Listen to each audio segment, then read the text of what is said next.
Matapos kumpirmahin ni Olympic gold medalist Heidelin Diaz Naranjo ang kanyang pagsabak sa 2025 Southeast Asian Games, aminado ito na mahihirapan raw siyang abutin ang gold medal finish.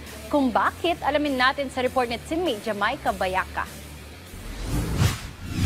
Hindi magiging madali ang laban para kay Olympic champion Heidelin Diaz Naranjo sa nalalapit na Southeast Asian Games ngayong Disyembre sa Thailand.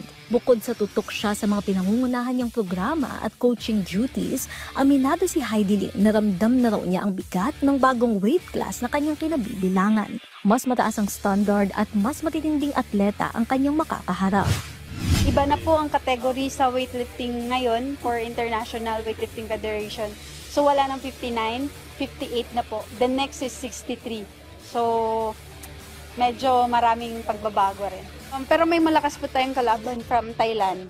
So kaya nga may nagtanong kanina, ano ang posibilidad na mapanalunan mo? Sabi ko, silver. Kasi next sa kanya, malakas siya. Pero yun nga, I have to do my best. I have to prepare for that. Matatandaang sumalang si Heidelin sa final Olympic qualifying event sa Thailand noong 2024, ngunit nabigo siyang makapasok sa Paris Olympics. Kaya para sa kanya, isa itong redemption stage ang pagbabalik sa parehong bansa para muling lumaban sa 2025 SEA Games. At kahit pa may pressure bilang kauna-unahang Pilipinong nagkamit ng gintong medalya sa 2020 Tokyo Olympics, malinaw ang kanyang paninindigan na hindi niya kayang talikuran ang weightlifting. Hindi ako nangangako, pero ang gusto kong, nangangako po ako na gagawin ko yung best ko sa training and then sa competition. Kasi alam niyo naman, puso talaga.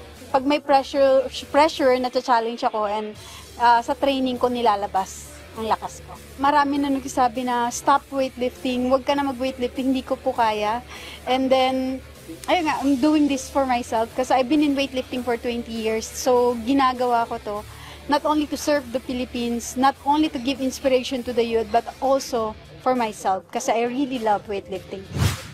Sa ngayon patuloy ang paghahanda ni Diaz Naranjo para sa SEA Games. Dala niya ang karanasan, dedikasyon at layuning muling makapag-ambag ng karangalan sa bansa.